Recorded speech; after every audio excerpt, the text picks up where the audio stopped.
अमृतातेही पैजा जिंके असे वर्णन असलेल्या मराठी भाषेचा आज गौरव दिन. आज मराठी राजभाषा दिन. या मराठी राजभाषा दिनाचे औचित्य साधून मी अर्चना पवार स्पेक्ट्रम अकॅडमीच्या वतीने सर्वांना मराठी राजभाषा दिनाच्या, मराठी गौरव दिनाच्या खूप खूप शुभेच्छा देते. रत्नजडित अभंग ओवी अमृताची सखी, चारी वर्णातून फिरे सरस्वतीची पालखी असे वर्णन करणाऱ्या कवी विष्णू वामन शिरवाडकर उर्फ कुसुमाग्रज यांच्या जन्मदिवसाच्या निमित्ताने हा दिवस मराठी भाषा दिवस म्हणून पाळण्याची प्रथा सुरू झाली. जागतिक मराठी अकादमीने या कामी पुढाकार घेतला. भाषेला अभिजात भाषेचा दर्जा मिळावा ही समस्त मराठी जनाची मागणी होती. ये मराठीची या नगरी ब्रह्मविद्येचा सुकाळू करी अशा शब्दातून श्री ज्ञानदेवांनी मराठीचा उल्लेख करता करता मराठीला ब्रह्मविद्या म्हटले, शब्द ब्रह्मही म्हटले. याची यथार्थता आज मराठी भाषा गौरव दिनी प्रकर्षाने पटते. अमृतातेही पैजासे जिंकणाऱ्या या माय मराठीचा सर्वांना सार्थ अभिमान वाटतो. हा दिन कवी कुसुमाग्रजांचा वाढदिवस, त्यांचा हा जन्मदिन मराठी भाषा दिन म्हणून पाळला जातो.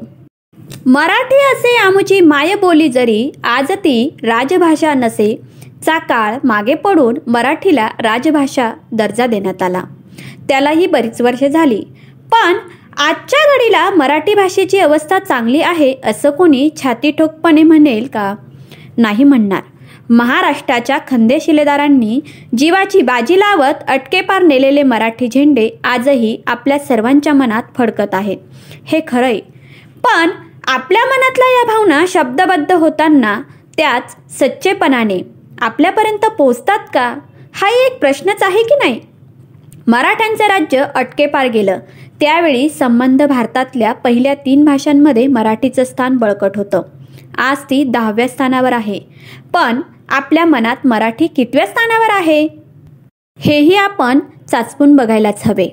म्हणूनच मराठी जगण्यासाठी, मराठी जगवण्यासाठी आणि मराठीला वंदन करण्यासाठी आपल्याकडून प्रयत्न हे झालेच पाहिजे. मराठी जगण्यासाठी, जगवण्यासाठी आणि जाणण्यासाठी वर्षातले 17 दिवस मराठीचा गजर करण्यापेक्षा आपल्या रोजच्या व्यवहार वर्षभर 365 दिवस मराठी येणे आवश्यक आहे. त्यासाठी पूर्वगौरव आणि उत्सव यांच्या पलीकडेही समाजाची दृष्टी व कृती जायला हवी. आज मराठी राजभाषा दिन, त्यानिमित्ताने थोडेसे मराठीच्या वाट्याला तर भाषा संवर्धन पंधरवड्याचे 15 दिवस, भाषा दिनाचा 1 आणि महाराष्ट्र दिनाचा 1 असे 17 दिवस येतात. तरी मराठीसाठी काम करणारी माणसं रडत असतात. वेडगळ भाषा अग्रही जमात कुठची. इतर 348 दिवस जन्मानं तेवढे मराठी असलेले नि स्वाक्षरी रूप स्व ओळखही इंग्रजी असलेले अन्य भाषकांची सोडाच, पण इतर मराठी माणसांशीही हिंदीत वा इंग्रजीत बोलणारे, मराठी बोलायची लिहायची वेळ येते तेव्हा एक स्पून हल्दी बर्थडे सेलिब्रेट केला अशी भेळ भाषा वापरणारे व त्यांचं काळानुरूप भाषा बदलत असं समर्थन करणारे, मराठी शुभेच्छा संदेश लॅटिन रोमन लिपीत पाठवणारे, देवनागरी लिपीतले वेलांटी उकार कठीण जातात त्यापेक्षा रोमनमध्येच मराठी लिहायला काय हरकत आहे असे सिद्धांत मांडणारे, इंग्रजीतील वर्णरचना स्पेलिंग घोटून पाठ करणारे पण मराठीतील ऱ्हस्व दीर्घांच्या नियमांवर आक्षेप घेणारे, 1 ते 10वी पर्यंतचे मराठी अंकही न वापरणारे, मराठी पुस्तकं विकत न घेणारे, मराठी नाटकं चित्रपट न पाहणारे, मराठी माध्यमातच शिकून सुस्थापित असूनही मुलांना मात्र मराठी माध्यमात घातलं तर नुकसान होईल असं मानणारे, पदवीसाठी मराठी भाषा निवड करणाऱ्या मुलांना मराठी घेऊन भाकरी मिळणार नाही, क्ष विषय घे त्यापेक्षा असा परोपकारी उपदेश करणारे, अस्खलित मराठी बोलणाऱ्या लिहिणाऱ्यांचं दुर्मिळ प्रजातीतील जीवांचं करावं तसं कौतुक करणारे किंवा त्यांच्यावर खडे भिडकवणारे, परप्रांतीयांमुळे मराठीचं नुकसान होतंय अशी समजूत करून घेऊन भाषकांची निज भाषेप्रती कर्तव्य असतात याचं विस्मरण होणार आहे. अमृतातही पैजा जिंकेच्या पूर्वगौरवात रमून बंद पडणाऱ्या मराठी शाळा नि महाविद्यालयीन मराठी विभाग हे वर्तमान आणि जागतिकीकरण तसेच सपाटीकरणाच्या रेट्यामुळे अडचणीत असलेलं भवितव्य दिसून न दिसल्यासारखं करणारे मराठी भाषक हे सतत 17 दिवस मराठीपण, नऊवाऱ्या, फेटे, भगवे झेंडे, गाणी बजावणी यांसह साजरे करतात. यातच समाधान मानायला हवं. भाकरीही न देऊ शकणाऱ्या मराठीचा विकासाकांक्षी मराठी जनांनी योगायोगाने आम्ही मराठी भाषक कुटुंबात जन्म घेतला, यापुढे मराठी ही आमची ओळख मांडण्यास येऊ नये अशा प्रतिज्ञापत्राद्वारे त्याग न करता तिचे दिवस साजरे करावे, खरं तर दिवस घालावे. हे त्यांचे मराठीवरचे केवढे उपकार म्हणावे लागतील. भाषा आग्रही लोकांना हे कळतच नाही. त्यांना असं वाटतं की मराठी भाषकांचा हा दांभिकपणाच मराठीच्या मुळावर येतोय. भाषा दिन साजरे करण्यापेक्षा आपली भाषा दिन होणार नाही याकडे कसून प्रामाणिक वृत्तीने आणि मुख्य म्हणजे वर्षाचे 365 दिवस लक्ष पुरवायला हवं. मराठीच काय कोणतीही भाषा ही अस्तित्वात येते तेव्हाच ती कधी ना कधी मरणार हे निश्चित असतं. पण तिचा मृत्यू नैसर्गिक असावा आणि तोपर्यंत तिचं अस्तित्व हे सन्मानपूर्ण वर्धनीय असावं. भाषा आग्रहींना असंही वाटतं की केवळ अभिजात वाङ्मय परंपरा भाषा जिवंत राहण्यासाठी पुरेशी नसते. नाही तर संस्कृत व लॅटिन मृत झाल्या नसत्या. एखाद्या भाषेच्या विकासाकरता ती वर्तमानात व्यवहार भाषा, ज्ञान भाषा, व्यवसाय भाषा, आविष्कार भाषा आणि राजभाषा म्हणून सुदृढ होईल याची काळजी घ्यावी लागते. मराठी दैनंदिन संभाषण, न्याय व्यवहार, वाचन, लेखन, शिक्षण आदी सर्व व्यवहारात आवर्जून वापरायला हवी. नवनवीन शब्द घडवायला हवेत. अभिजन बहुजन वादात मराठीला दोन्ही घरची पाहुणी उपाशी ही अवकाळी आणण्यापेक्षा नवशब्द सिद्धीसाठी संस्कृत व बोली ह्या दोन्हीतील शब्द भांडार लुटायला हवं. तिच्या देवनागरी व मोडी ह्या दोन्ही लिप्यांचंही अस्तित्व जपायला हवं.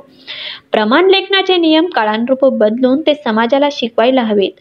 भाषा आग्रही असंही सांगतात की मराठी ही केवळ बोली स्वरूपात उरू नये, शिक्षणाचं माध्यम म्हणून तिचा आग्रह असावा. मराठीला ज्ञानभाषेचं वैभव प्राप्त व्हावं असं वाटत असेल तर मराठी भाषकांनी वैश्विक नागरिक अवश्य व्हावं. पण आपली स्थानिक ओळख विसरू नये. त्यांनी आपापले ज्ञान, विषय, संज्ञा, संकल्पना यांचं धन मराठीत आणावं. परप्रांतीयांवर खापर फोडण्यापेक्षा त्यांना मराठी शिकावं लागेल अशी शासकीय धोरणं आखावीत आणि त्यांना मराठी शिकावीशी वाटेल अशी व्यवस्था करावी. सर्वांसाठीच मराठीचे प्रमाणित अभ्यासक्रम, अध्ययन, अध्यापनाच्या उत्तम साधन सुविधा, नवमाध्यमांचा वापर ह्यातून मराठीचं शिक्षण आनंददायी बनवायला हवं. मराठी विषय घेणाऱ्या विद्यार्थ्यांमध्ये अध्यापन क्षेत्रापलीकडे प्रसार माध्यम, मनोरंजन माध्यम, प्रकाशन व्यवसाय, भाषांतर, भाषा साहित्य, समाज विषय, संशोधन, भाषा आणि तंत्रज्ञान आदी क्षेत्रांसाठी ही व्यावसायिक कौशल्य रुजवायला हवी. त्या दृष्टीने अभ्यासक्रम मंडळ, अध्यापक, शिक्षण संस्था आणि विद्यार्थी यांनी चाकोरीच्या बाहेर पडून विचार व्हावा.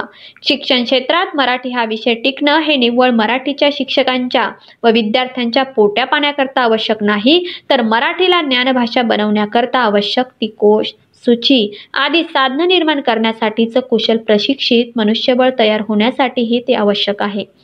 शासकीय पातळीवर मराठी माध्यमाच्या शाळा, महाविद्यालय व विद्यापीठ येथील मराठीचे विभाग यासाठी संरक्षक धोरणं आखली जायला हवी आणि या धोरणांना समाजाची साथ हवी.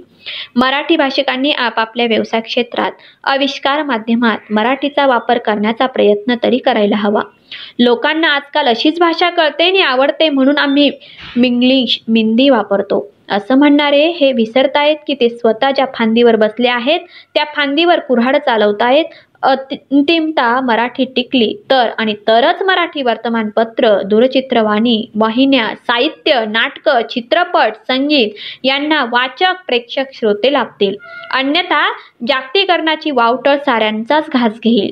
मराठीचा प्रश्न हा केवळ भावनिक अस्मितेचा प्रश्न बनवणाऱ्यांच्या मागून आंधळेपणानं जाणं आणि नंतर निराश होणं हेही नको.